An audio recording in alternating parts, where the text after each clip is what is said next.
I'm Wendy Shea. I'm from the Archive Center at the National Museum of American History at the Smithsonian.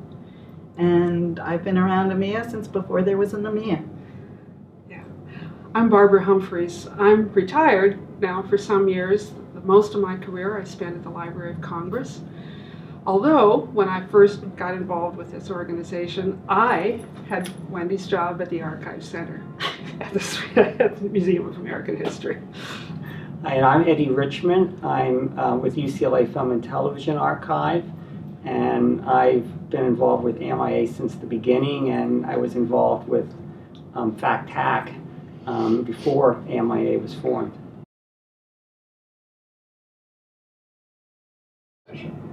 Well, had you gone to a FACTAC meeting before I did? Well, what's the first one you went to? I think the first FACTAC meeting I went to was in like 1981.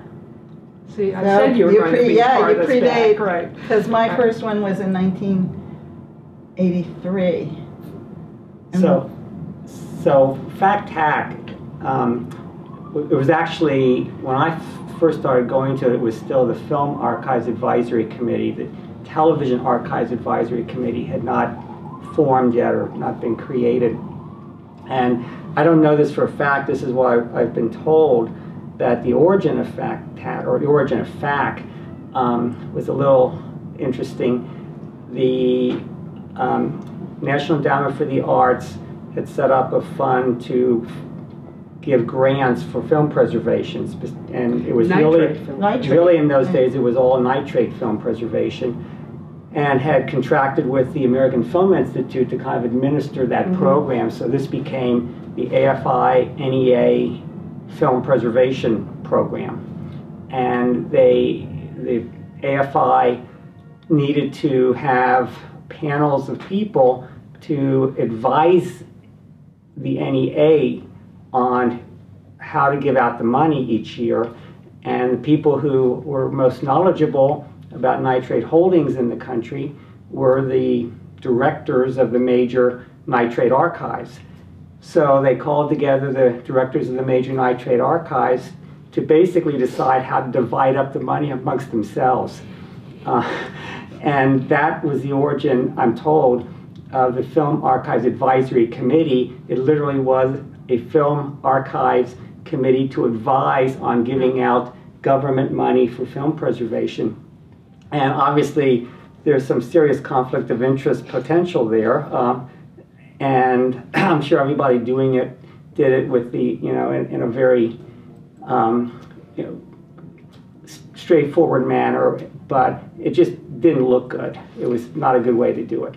So eventually the AFI started to pull together other panels of people, but because the directors of these major archives had realized it was so useful to get together once a year and talk, they decided to continue doing that.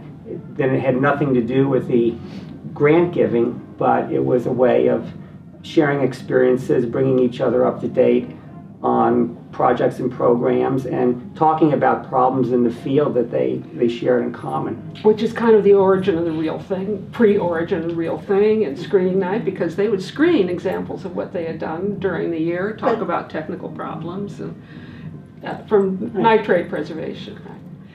But then the people started knocking on the door. Well, yes, and I think the Human Studies Film Archives, the Dance Collection at New York Public Library, and Sharon Revo at National Center for Jewish Film, I think the first meeting I went to, we basically invaded.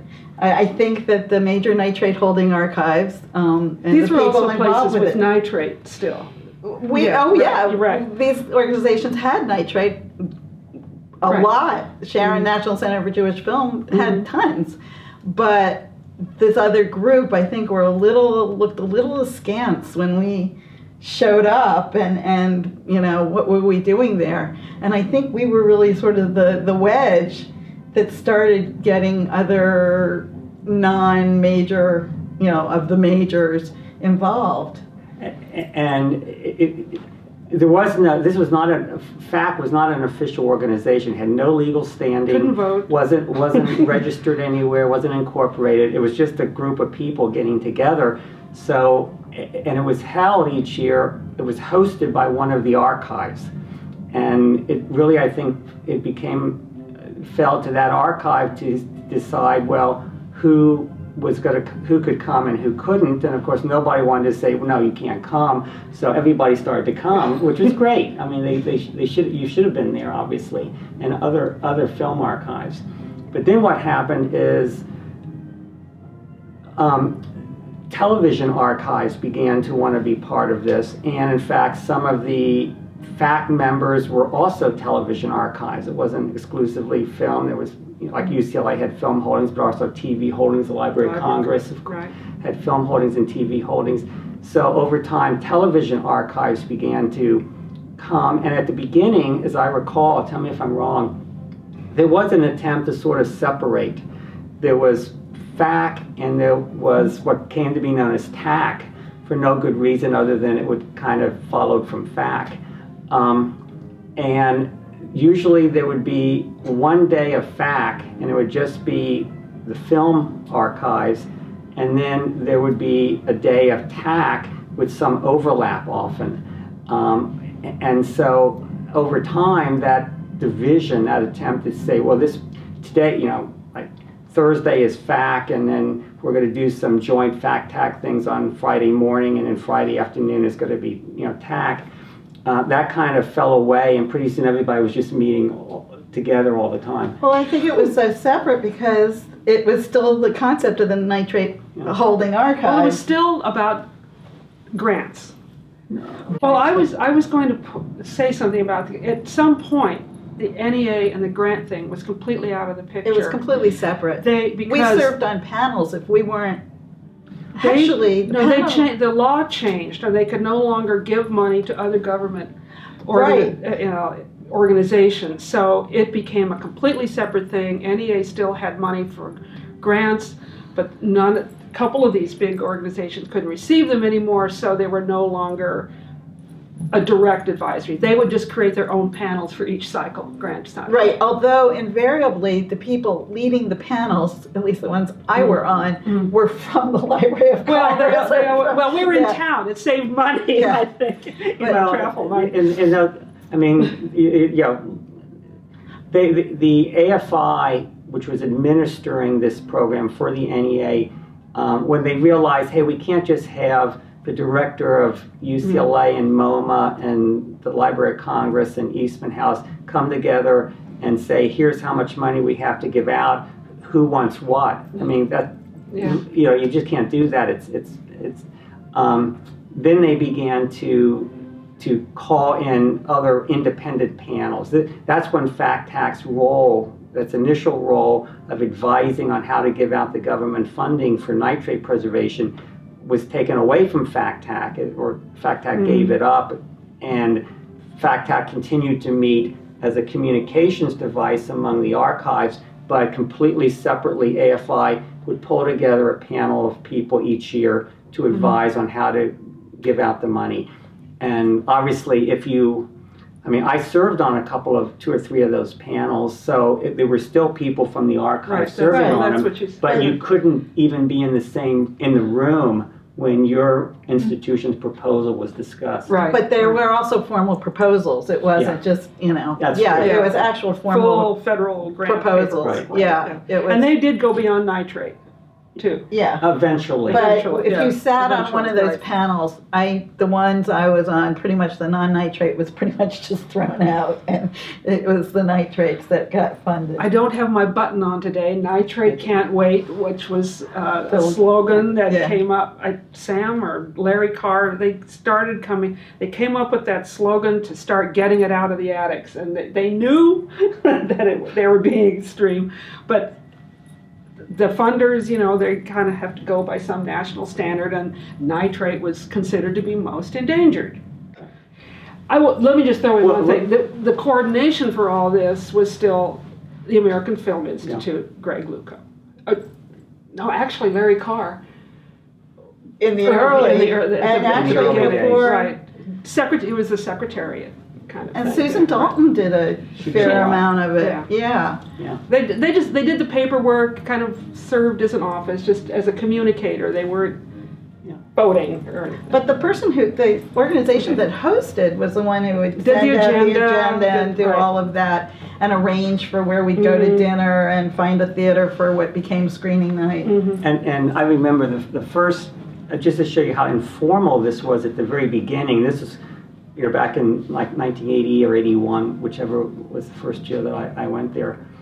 There was no agenda. Literally, people would come together, and at that time there was maybe 6 institutions represented around the table. So you maybe would have like 10 people. And I remember I was there because it was being hosted by UCLA, and Bob Rosen, who was the director of the UCLA Film and Television Archive, pulled out a sheet of paper and said, all right, what do you want to talk about? And we made an agenda right there. That was the first point on the agenda, was making the agenda. That's how informal this was at the beginning. Of course, it got a little bit more formal, a little bit more organized as more and more people started to show up. But I think certainly in the 80s, by the mid-80s, if not before, there started to be some obvious limitations to this way of getting together and communicating, and some dissatisfaction for good reasons. But the other thing that was, I'm sorry, Barbara, the other thing that was interesting is how it really started growing, and how there was no internet then, but people found us. I remember, because what happened is with the television news switching over to video, a lot of the responsible television news organizations took their film and didn't put it in the trash can, but donated it to the local historical society or whatever. So all of a sudden, traditionally trained archivists, somebody in the organization, they said, you're dealing with the film. And they didn't know what to do. And we had sort of a trickle of people in that became a tsunami of people who come in, and remember, they'd all ask the same question, and that's why we started basic training, because I was not very nice, and I got sick and tired of people saying, well, what do you do with the, and I said, let's get everybody started so we can spend the gathering talking about more technical stuff. But that's really how it really started growing, to the point where it became unwieldy as an informal organization, or non-organization. And it became so unwieldy that, and I always think kind of a break point in terms of it just being unwieldy was the 1988 conference, which was in Madison. I think my dates are right. Somebody should fact check all this, but I think in 1988 we met in Madison, Wisconsin. We were hosted by, this was FACTAC, we were hosted by the Wisconsin Center for Film and Theater Research. And it was such a huge turnout. It was so many people. Well, first of all, the format of FACTAC hadn't changed a lot. Basically, you sat around the table, and at the very beginning of the meeting, every institution would take 15 minutes to talk about what they had been doing. That's my favorite part of that for years. I know. And we met in Madison, and everyone sat around this huge table, and we started going around the table, and I remember sitting there doing the math, how many 15-minute reports can we get done in in the morning and the afternoon. This went on for a day and a half. We didn't even get done the first day. We had to go over to the second day just to get the introductory reports done. And I think everybody realized this isn't going to work. We can't keep doing this. Plus, it becomes such a big gathering of people. It was really getting hard for individual archives in some cases to host. It was no longer just 6 or 10 or 12 people in a conference room. It was dozens and dozens and dozens of people. And I think, correct me if I'm wrong, there were other issues.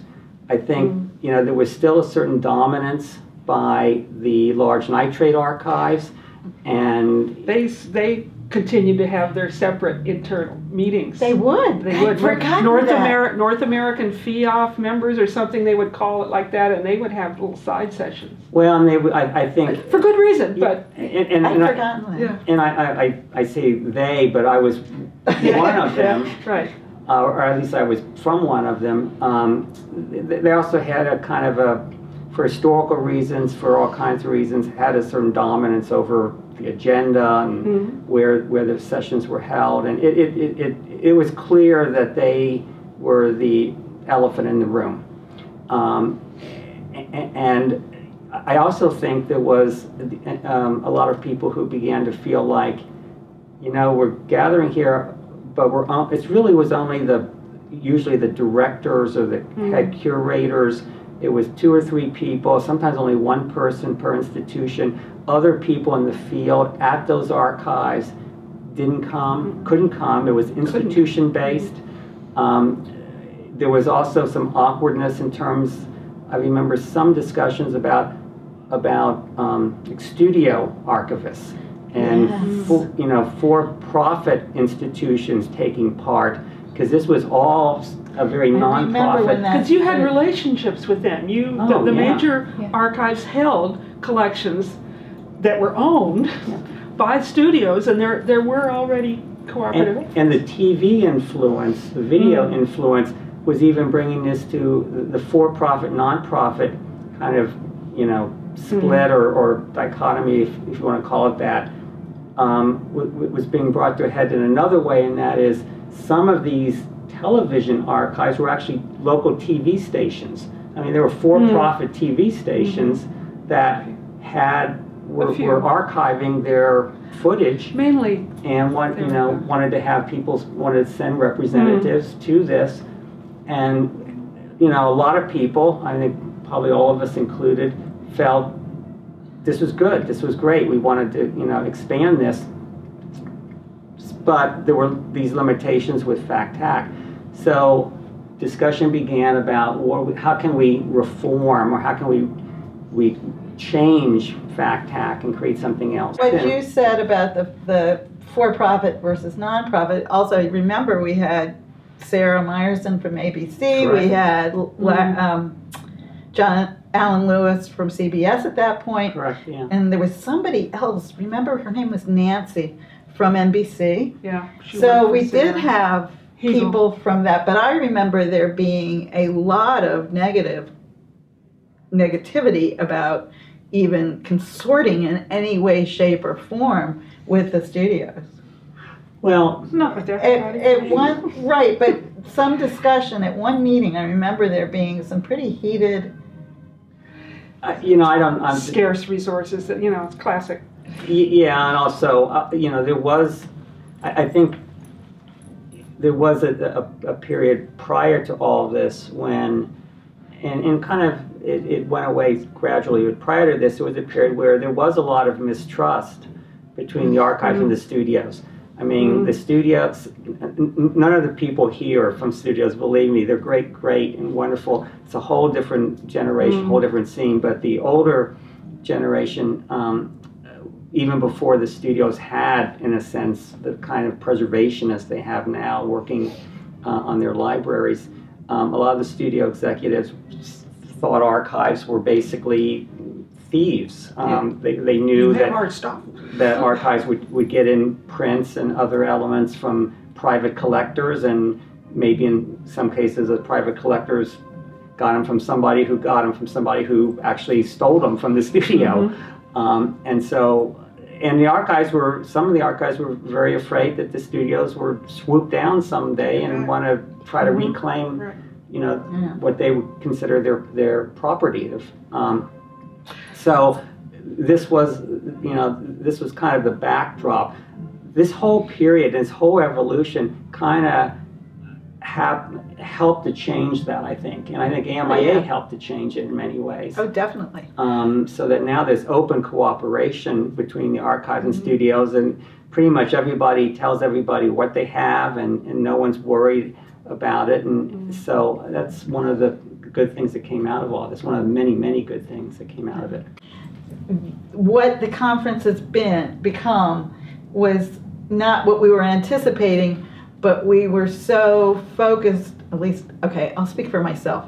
I was so focused on wanting to keep the feeling of FACTAC. And I think that a lot of the good things about an AMIA conference go back to the large sitting around the tables. Yeah. I don't think we've lost Communication. The communication and yeah, the sense and of collegiality, the sense of really Right. getting to know each other and each other's problems and collections and issues. And I think that a lot of what the conference has become still has its roots in those decisions we made at that time. Let's Yeah. run through the back to- timeline. Yeah. So 88 we had the Wisconsin Fact Hack, and it wasn't just because of all taking a day and a half. There were these other issues: the dominance of the nitrate archives, the fact that it was kind of limited to the heads of the archives to a large extent, and not because anyone said somebody else can't come. It's just because it was an institutional-based meeting, so the heads of the institutions came. And there was this issue of the for-profit, non-profit, and finding ways to bridge those gaps and bring everybody together. And the feeling was, we got to make some changes. So the next year in '89, which was the Miami Fact Hack Conference, that was a very eventful conference, but the main thing that came out of it in some ways was an actual committee was formed called the Future of Fact Hack. And the committee was going to listen to their colleagues and come up with some suggestions and figure out how can we make this work better. Shall we name who was on the committee? Well, there was Wendy. Wendy. I was there. Bill Murphy. Sarah Richards, who was at the National Library of Medicine. Bill Reeder, who was at the Pentagon. Yeah. Sarah Meyerson from ABC. She was, because we Was went she- and had yeah, a she meeting was. up at ABC once. Yeah, okay, Sarah Meyerson, ABC, and Greg. And Greg. And Greg did all the coordinating. And me. And you, And me, right. yeah. So throughout the year, we communicated, again, it was not the kind of way you do Before communication now. email. Yeah. We picked up a telephone. We picked on the telephone, said fax things. Well, we met in person.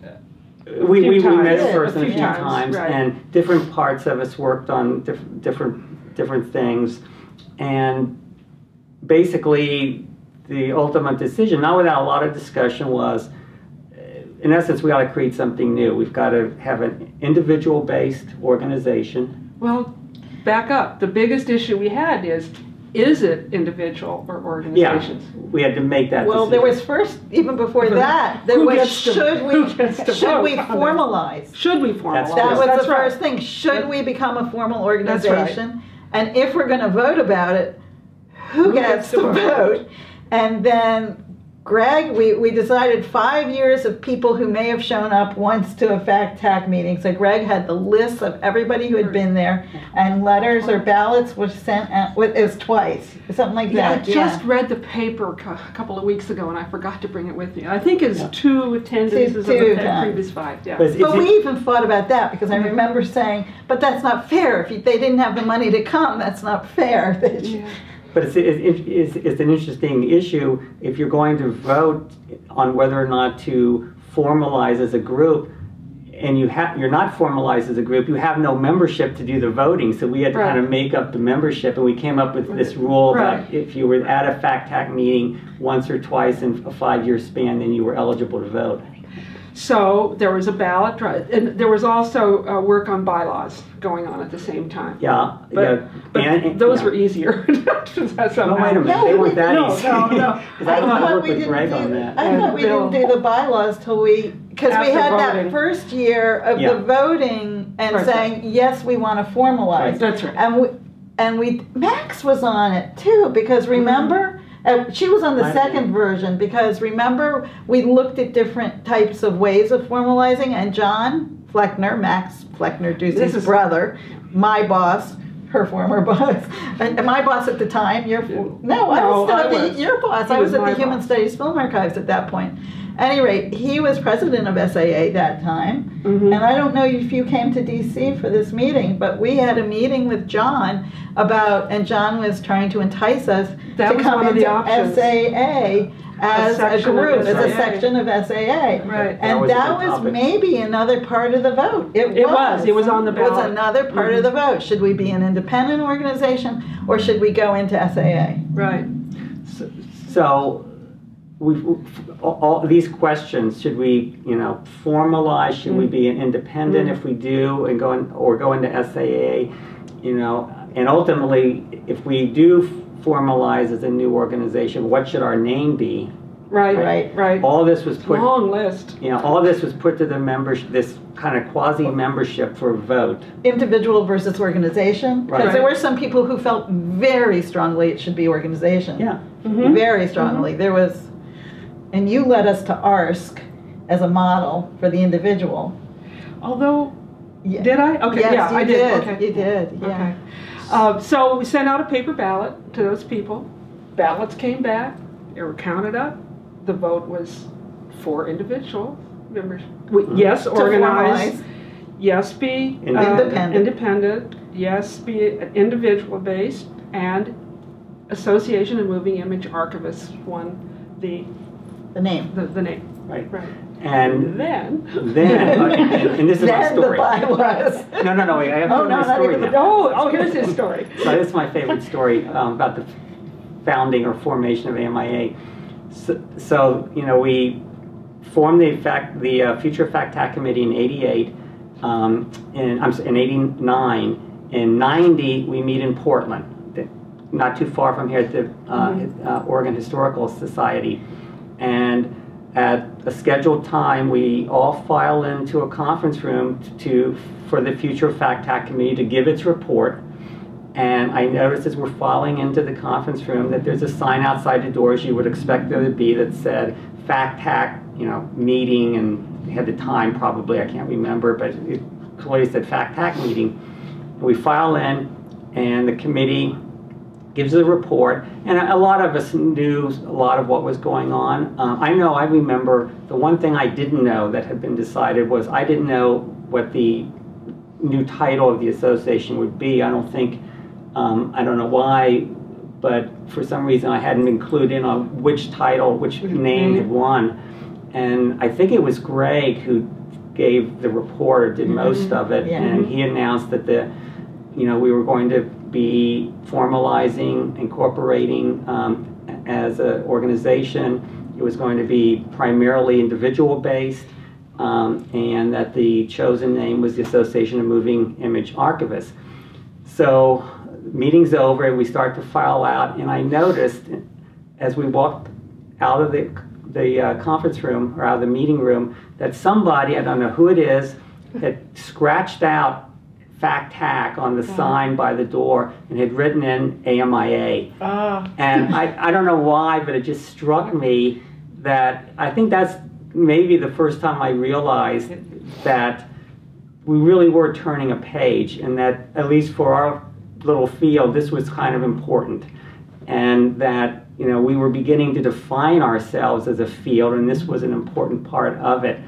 And I feel kind of bad because probably not a very good archivist, because I thought about it as we walked away, and I forget what I did, and then I thought, I should save that sign, and I went back to try to save it, and it was already gone. So I don't know what happened to it. Let me just poke in one thing here that you said primarily individual, and that's true.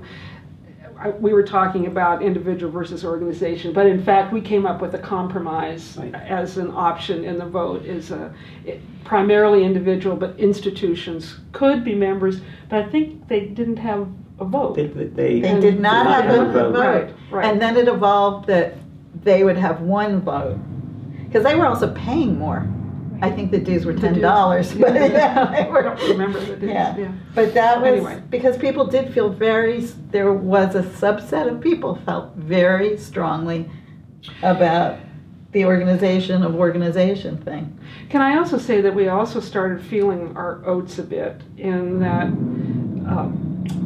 versus the American Film Institute, which had been trying to take a lead in defining film preservation in America, but many people felt they were losing their way a bit, and we won't get into but there was kind of a rebellion, just kind of coincident with that. There were some efforts to get up a national plan, and there were actually two efforts going on at the same time, and the way the AFI's people were going about it, however well intentioned, kind of conflicted with the democratic movement that was building here in the field, about how it's not, you know, they're still talking film preservation, right?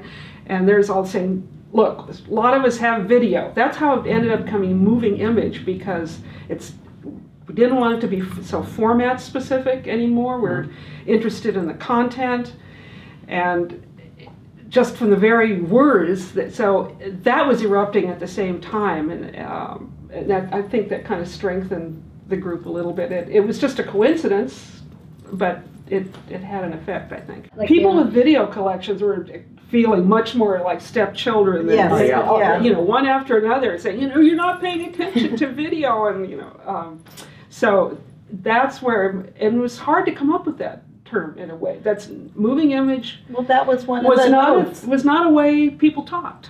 Right, and that was one of the votes, wasn't it? That one of the names was the Association for Film and Video Archivists or something, wasn't it? Well, there were 4, 5, 6 possible names that were proposed. The list was long. Yeah, I looked at it recently. I'm going to send these to Laura. I think there was the Association of Film and Television Archives, the Association of Film and Television Archivists, the Association of Moving Image Archives, the Association of Moving Image Archivists, and then there were a couple other, at least 2 or 3 other variations. I will put in a plug for the Library of Congress here, although, let's see, was I working there? I can't remember.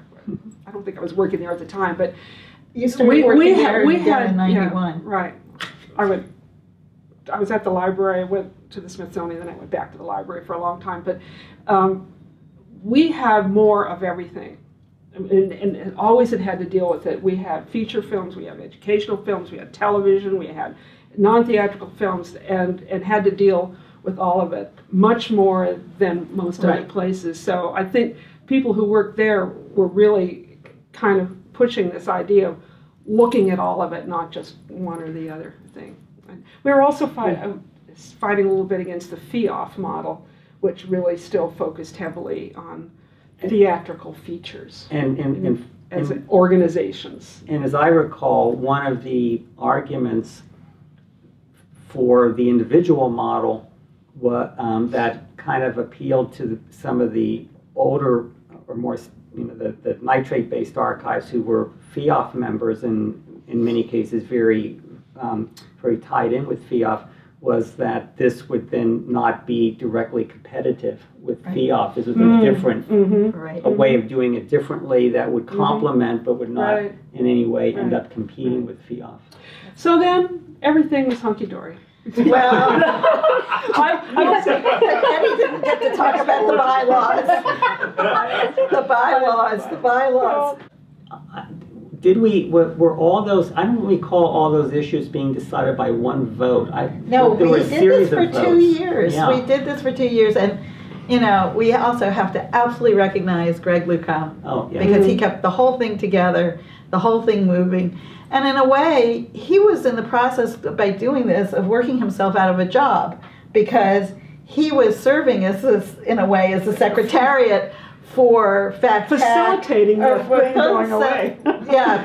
but by creating this organization, he was, in effect, it was going to do and accomplish what Greg was doing for his job. So that was a very generous involvement. He was really critical at the time, and if there's any way you can do it, whether it's in this form or in a written form or whatever, you really, I don't feel you could do a proper history of the formation of AMIA without talking to Greg. He's critical. Yeah, I was bummed he wasn't coming, because he was definitely on my list. Yeah, he's not here this year. I'm going to throw in a little story about, I can't remember which conference it was, but not immediately, but a few years later, when you say AMIA, one of the most heated discussions we ever had in a business meeting was whether it's AMIA or AMIA.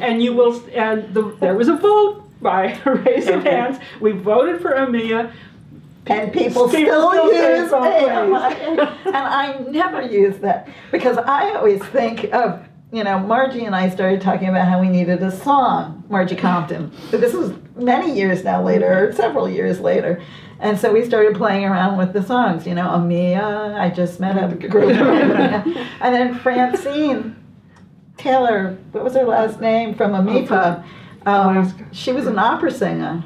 And she came up with, when the pie hits the sky, it's Amia. But that's why I always think of it as Amia, because the silliness of the song. And I'm one of the few people who still says AMIA. And I know, but a lot of people do. I've been listening the last day. Yeah. Or so. Very early on, Greg does, too. Very early on, I said AMIA, and I have actually tried consciously to convert to AMIA, because I have nothing. AMIA is a great name. That's fine, and I just keep slipping back into AMIA. Well, I mentioned this to Janice Simpson the other day, and because she says AMIA, and I will throw in her story here, that when she was working the office, she said she started out saying AMIA, but when she answered the phone, it didn't work.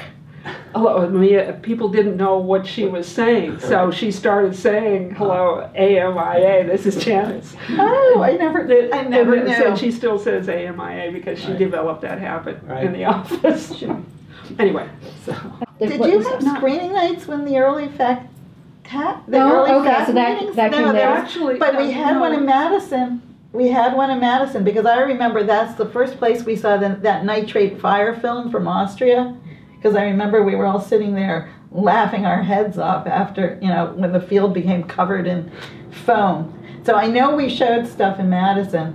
And then that meeting in Washington, the first one Karen and David came to, and that's the one where we were at the Kennedy Center, and my David and I left at midnight, and I heard people were there till like 2 in the morning. Yeah. It was just, there were no limits in those days. Paul Spear's history, his memoir that's in Moving Images in 2013, about his time at the library, and he talks quite a bit about the development of FACTAC, and he refers to their doing some screening somewhere along the line.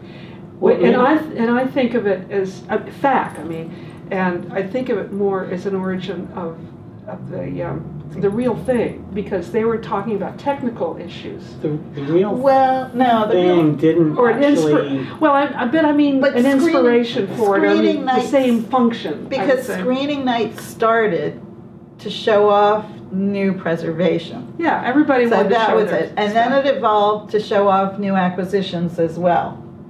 And then it sort of became a half an hour of avant-garde film, so you ended up at the Kennedy Center till 2 in the morning. Yeah. But Grover and Michael started. Grover and Michael started the real thing like in the mid 1990s, 95. Okay, so that's pretty early. But AMIA had been around for officially for like 4 or 5 years before they started that. Okay. It's natural. I know the first time they did it. I remember that. It was the first time we were in Boston. And Lynn Farnell had organized the local stuff. I was on Rick Prelinger and I were the program committee. And Lynn Farnell ended up, remember they brought projectors up to that top room in that hotel, the Parker House, and they were showing side by sides, and it made such trouble for Lynn, trying to get their equipment there and up and negotiating with the hotel, and she was like, what are they doing? And that was the first time that they did anything like that, I think. Was it? Okay. Yeah, I'll have to trust your memory on that.